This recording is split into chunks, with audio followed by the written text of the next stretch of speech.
Hello hello সবাইকে। আজকে আবার আমি চলে এসেছি একটা নতুন এবং অন্যরকম ব্লগ নিয়ে তোমাদের সাথে। তো আজকের ওয়েলকামটা আমি করছি নেপাল থেকে। হ্যাঁ, এটা হলো সেই নেপালের বিখ্যাত মেচি আই হসপিটাল। তো এখানে কিছুদিন আগে আমি আমার মা বাবা এবং হাজব্যান্ডের সাথে গিয়েছিলাম।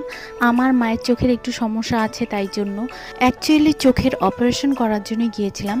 তো আজকের দিনটা ছিল লাস্টের দিন, তাই জন্য আমরা খুব সকাল সকাল ওখানে চলে গিয়েছিলাম। কিন্তু আমাদের হোটেলটা সামনে হওয়ার জন্য আমার মা বাবা এবং হাজব্যান্ড একটু আগেই চলে এসেছে, আর আমি একটু পরে এসেছি, কারণ আমার ওখানে কিছু কাজ ছিল তাই জন্য। তো আস্তে আস্তে ভাবলাম যে আজকে এই হসপিটালটার একটা ছোট্ট ব্লগ তোমাদেরকে দেখিয়ে দিই। তা ওই দেখো আমার মা বসে আছে ওখানে। কালকে মার চোখের অপারেশন হয়ে গেছে, আর আজকে ওই পট্টিটা খুলে দেবে তাই জন্য।